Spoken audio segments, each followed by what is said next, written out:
Часть Божьего воинства преодолела Пиренеи и там встретилась с маврами.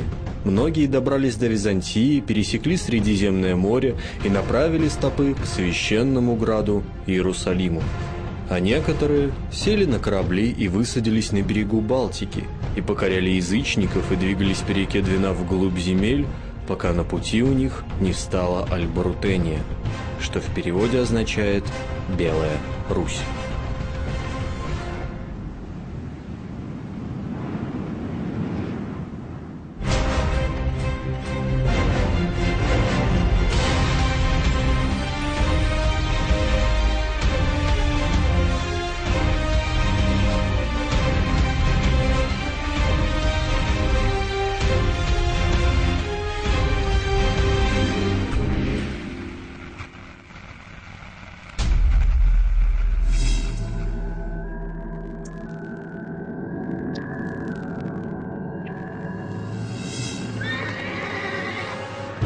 Крестовые походы стали одной из самых знаменитых и романтических авантюр средневековой истории.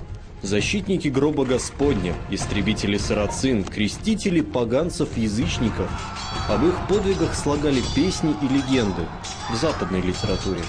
В славянских же летописях остались скупые строки о битвах, изредка имена героев, которые пытались защитить свою землю от крестоносцев. 800 лет назад Северный крестовый поход чуть было не смел славян с лица земли.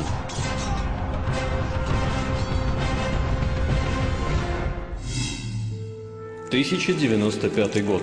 Клермон. Обращение папы Урбана II к пастве. Земля эта, которую вы населяете, сдавлена отовсюду морем и горными хребтами. Она стеснена вашей многочисленностью, а обилием же богатств не преизбыточествует и едва прокармливает тех, кто ее обрабатывает. Становитесь на стезю святого гроба, исторгните землю эту у нечестивого народа, покорите ее себе. Земля эта, как гласит Писание, течет медом и млеком».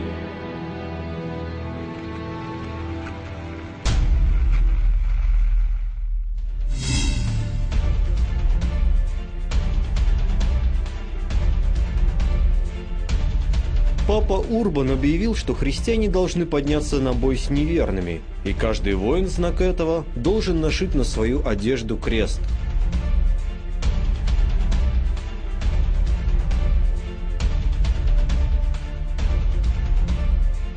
Крестоносцы получали полное прощение всех грехов и долгов. Тем, кто принимал смерть в битвах за веру, было обещано вечное райское блаженство.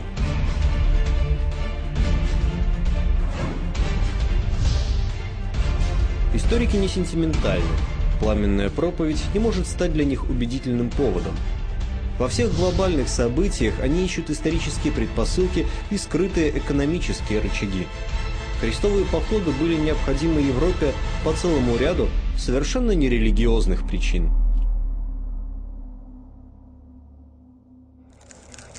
Почему? Потому что XI век был очень сложным веком в истории Европы. Это век, когда практически половина его припала на голодные годы. То есть люди голодали не только там через год, иногда по 3 года подряд. Людоедство царило страшное. Доходило до того, что целые деревни промышляли людоедством, пожирая себе подобных собратьев по разуму из соседнего района, или купцов, или кого-нибудь еще.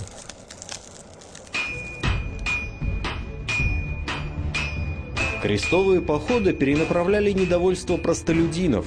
Теперь крестьяне ненавидели не своих феодалов, а сарацинов, которые вызвали гнев Господень и вместе с ним неурожаи.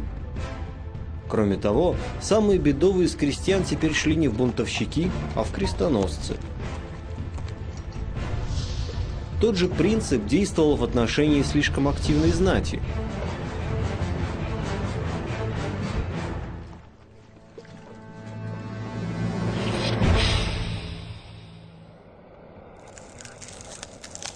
Плодились дворяне, как дрозофилы, у каждого по сонму детищ, куда их девать никто не знает, силушку богатырскую девать тоже некуда, соответственно. Они табунами носятся по Европе, друг за другом, то в междоусобных войнах, то в рыцарских турнирах друг другу голову сворачивая. Вот. А тут великолепный способ все это убрать по направлению нужному. Ребята, давайте, вот, кладите головы за идею, ну и заодно и за экономику. Все простенько и со вкусом. У крестовых походов было 3 основных направления. Самое знаменитое, центральное направление – Палестина, святая земля, в которой находится гроб Господень и которую арабы захватили в VII веке от Рождества Христова.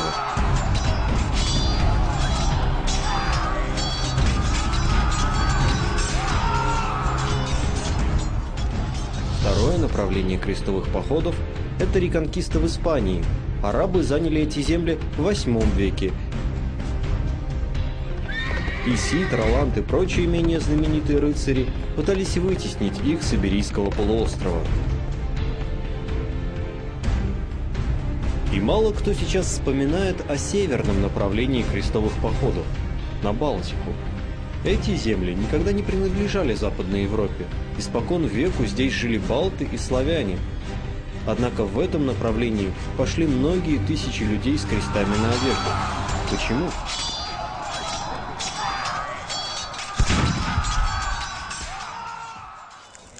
По большому счету, это была война не сколько за распространение веры Христовой, сколько банальная, обыкновенная драка за землю. Весь земельный фонд в Северной Германии и Центральной Европе уже был поделен между феодалами. Вот. На востоке Европы, в Прибалтике, оставалось земли-море, но одна заковыка. Там сидят местные жители. Вот. И было очень удобно для крестоносцев то обстоятельство, что местные жители были язычники. Вот. И их начали обращать в новую веру. Вот. Те, кому повезло и уцелели, они стали добрыми христианами и параллельно крепостными крестьянами-завоевателей. Крестовый поход в Палестину, спасение гроба Господня, было дело очень почетным.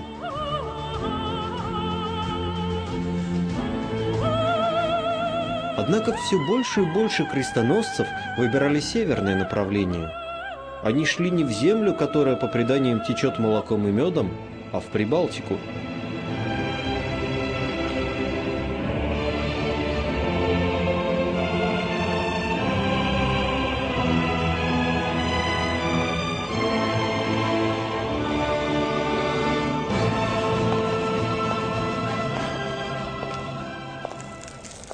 Прибалтика – это регион с приличной землей, вот, с климатическими условиями, похожими на европейские. То есть это не та ситуация, при которой какой-нибудь северогерманский крестьянин, привыкший к своей слякоти, этому дурному небу постоянно серому, попадает в эту яркую нарядную синеву, вот, но при этом начинает болеть.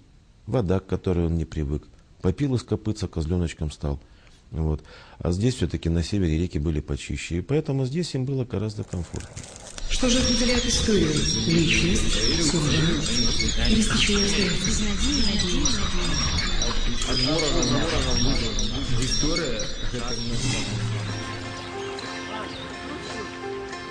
На берагах Балтыкі жыло шмат плямён: лівы, ладгалы, куршы, эсты. Усе яны былі язычнікамі. У самым пачатку 12-го стагоддзя у вусці Двіны высадзілася першая партыя рыцараў-мечнікаў.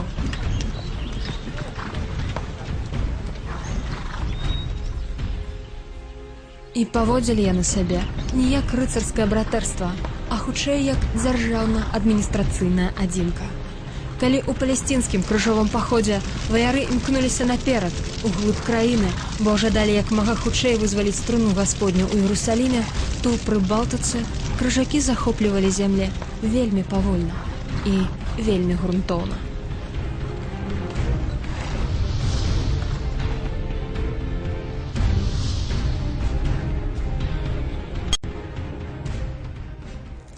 Першая задача была адразу кантраляваць тэрыторыю. То есть мы берем для прыклада адразу стварэнне некалькіх крепостей недалёк ад Рыгі. То есть это якраз по течению речки Двина. То есть, допустим, те же самые крепости Икскюльм и Гёльм, якія адразу же паўсталі для кантролю вось гэтага вусця Двины. Крыжакі паставілі крэпасць Рыгу і перакрылі выйсце да Балтыйскага мора.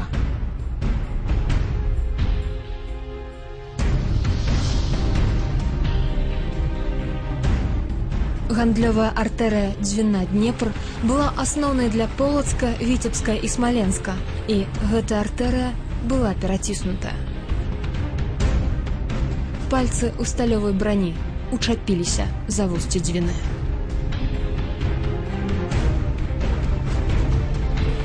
Полацкі князь Уладзімір першым зразумеў, што напад крыжакоў на балтаў – гэта толькі пачатак вялікай экспансіі.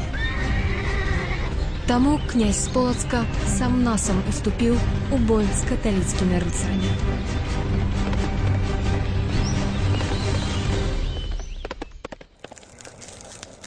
И были эти походы, значит, в 1203 году там была спроба Владимира, скажем, скинуть немцев у Балтику, потом 1206 год, але все ж таки у яго не хапіла патэнцыялу. Можа быць, з-за гонару, таму што ён выступаў адзін, таму што балцкія племёны, чаму яны не далучылись да гэтага саюзу першапачаткова? Таму што балцкія племёны яшчэ так яскрава не адчувалі, што іх чакае, перспектыву дамінавання крыжакоў в гэтым рэгіёне. Яны думалі, што міне наш чаша гэтая. І не будзе этого гвалтоўнага хрышчэння, не будзе вынішчэння, фізічнага вынішчэння. Некаторыя балтыйскія племёны скарыліся нямецкім крыжакам. Былі нават такія, што ўступалі з імі ў часовыя саюзы. А вось тыя, хто не згадзіўся на дамову з немцамі, былі па сутнасці знішчаны. У сучасным свеце не могуць знайсці нашчадкаў ладгалаў, куршаў і эстаў. Вельмі неадназначна склаўся таксама лёс балцкага племені прусаў. Князь Мазові Конрад жадаў зрабіць прусаў сваімі даннікамі, але ніяк не мог перамагчы гэтае ваяўнічае племя. Таму ён паклікаў на падмогу рыцараў Тэўтонскага ордэна, або, як яго яшчэ называлі, ордэна Дзевы Марыі. Крыжакі, зразумела, адгукнуліся з вялікай радасцю. Прусы, спачатку яшчэ не ведаючы, які лёс чакае іх, паставіліся да прыбыцця рыцараў даволі спакойна. Пруская хроніка Пятра з Дусбурга. Ён, рыцар, сказаў прусам: «Ваяўнічы народ, тыя, каго вы сёння пабачылі, гэта людзі духоўнага ордэна. Яны моцныя байцы і выдатныя рыцары. Папа даслаў іх з нямецкіх земляў у вашу зямлю, каб яны ўвесь час ваявалі супраць вас, пакуль вы не скарыцеся і не будзеце хрышчоны па правілах іх веры». Калі яны, прусы, гэта пачулі, то рассмяяліся ззекліва і накіравалі свае ступні да хаты.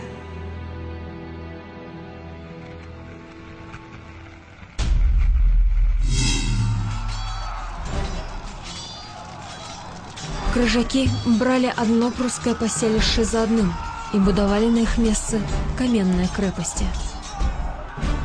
Прусы не ішлі на перамовы і не здаваліся, таму хутка яны апынуліся на мяжы поўнага вынішчэння.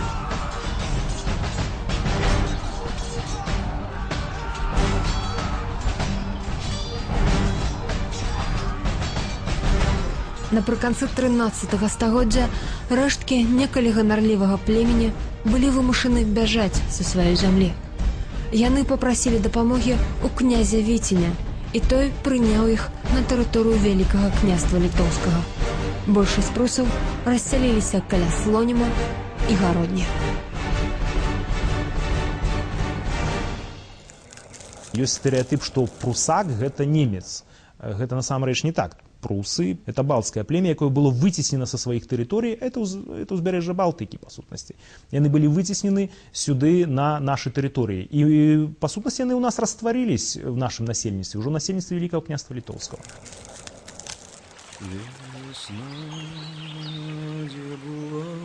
Таким чынам, сучасныя жыхары Прусіі не маюць ніякага дачынення да прусаў.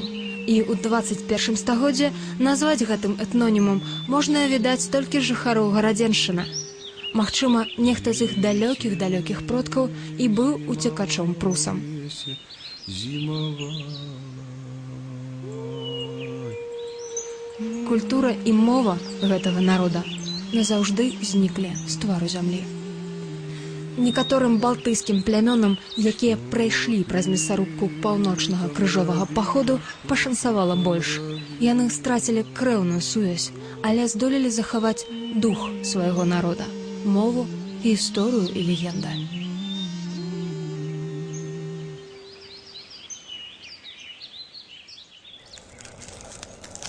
Па сутнасці, вы не знойдзеце сёння ні аднаго эстонца, які бы паходзіў бы яшчэ з тых эстаў.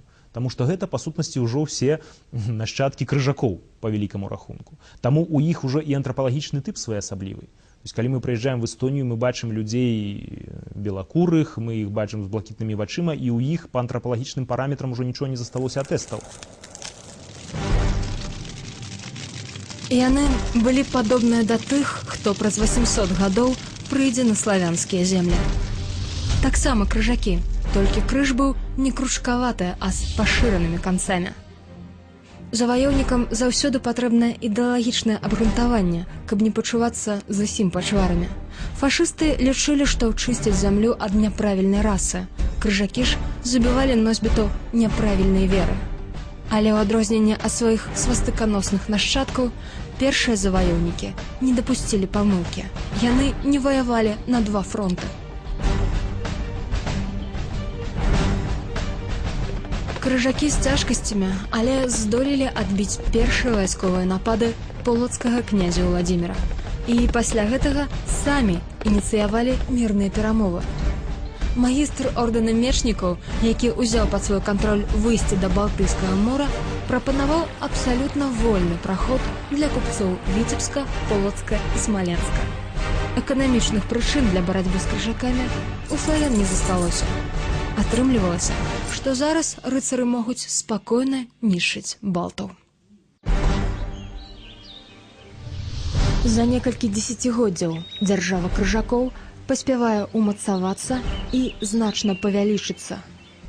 З'яўляецца вялікая колькасць каменных крэпасцяў, а ў 1206 годзе мечнікі і тэўтоны аб'ядноўваюцца ў адну структуру.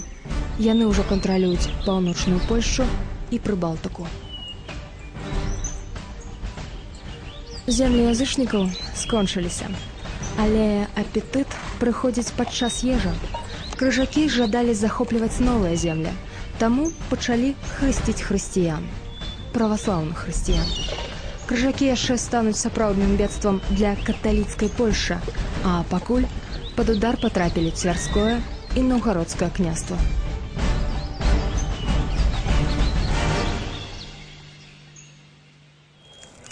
І вось тут зноў-такі выходзіць асоба ўжо Александра так званого Неўскага, які ўступае ў адкрыты канфлікт са шведскімі рыцарамі, а пазней ужо і з нямецкімі рыцарамі. І трэба аддаць віннае Полаччыне, што Полаччына выступае не адкрыта, але ж у той жа час выступае як саюзнік ужо Новгародчыны. Александр Неўскі. Ён быў жанаты на полацкай князёўне, якую таксама клікалі Александрай. Палачане прымалі значны ўдзел у бітве з крыжакамі на Чудскім возеры, а таксама ў Неўскай бітве. І да нас нават дайшло імя аднаго з іх – Якаў. Гэта герой Неўскай бітвы, які на кані ўварваўся ў ряды крыжакоў і, скажам так, ваяваў многіх. Верагодней на тое, што яго мужнасць па сутнасці не мела межаў з улікам таго, што яго прапісалі як, ён быў баярынам, полацкім баярынам, але тым не менш яго прапісалі ў летапісу.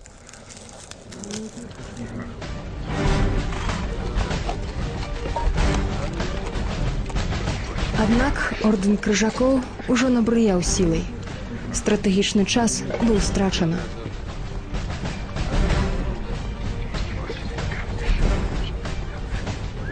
Полацк, Новгарад і Цвер ужо ўсвядомілі небяспеку і ваявалі, але гэта быў бой за тое, каб захаваць свае тэрыторыі.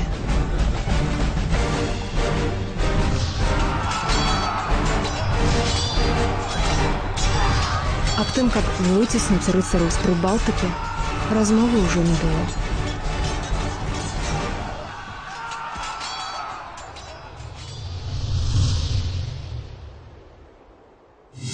Служители от истории, личность, судьба или стечение обстоятельств.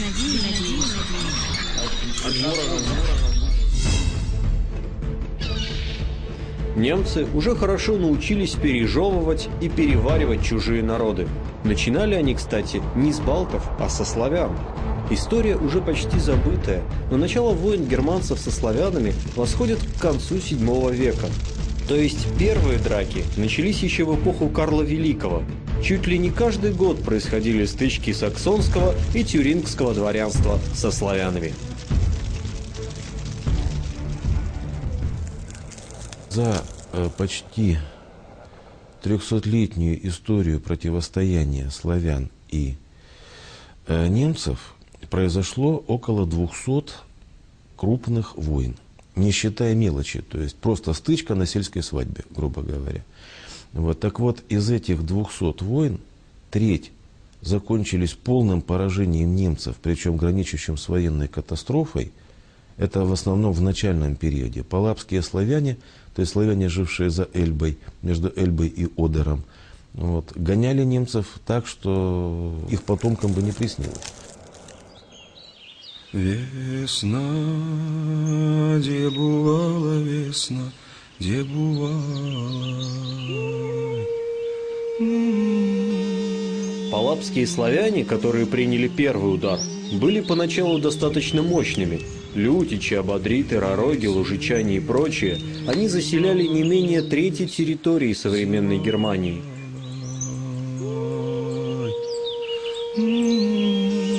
Но начиная с X века немцы объединились под лозунгом «Дранг на Хостен», что в переводе означает «натиск на восток».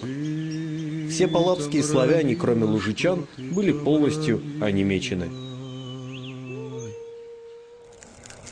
Если бы, конечно, сопротивлялись наши предки менее активно, вот, мы бы вполне возможно носили бы сейчас славянские фамилии, только без и краткого. Вот как сейчас потомки тех же ободритов и прочих. Осовский, Лисовский, Орловский.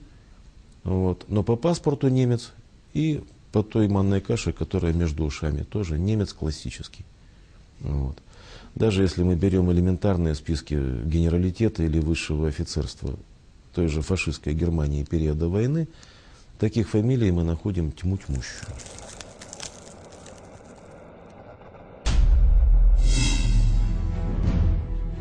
Схему, яка спрацавала з палапскімі славянамі, рыцары потым цалкам паўтораць у так званым паўночным крыжовым паходзе.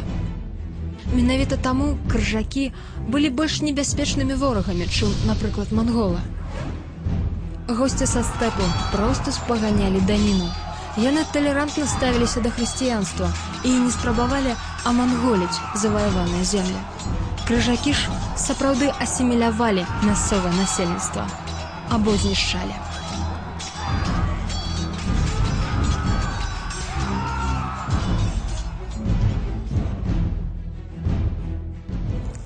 Монголо-татары, у іх асноўная мэта была так: прыйшоў, абклаў данінай, і ты вяртаешся ў свае ўладанні, в свае стэпы.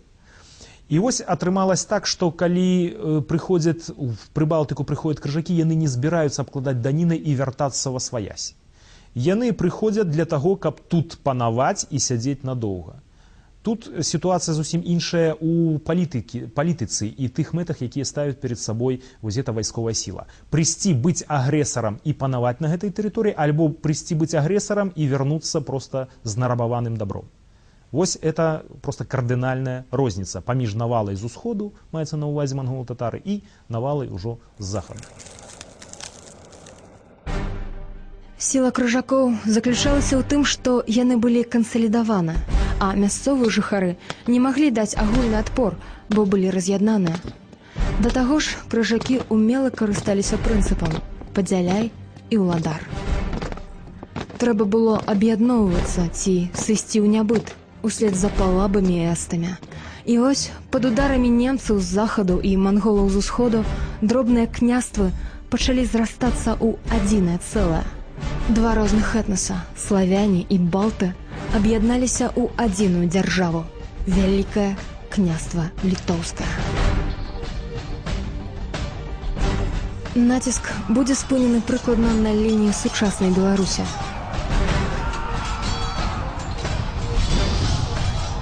Аб горадзе, які не даў крыжакам перайсці Нёман. Аб чалавеку, які стаў бізуном для рыцараў. А таксама аб бітве, у якой аб'яднаныя сілы Польшчы і Вялікага княства Літоўскага зламалі хрыбет ордэну крыжакоў. Аб усім гэтым вы пазнаеце з другой частцы праграмы «Крыжовыя паходы» Альба Рутэння.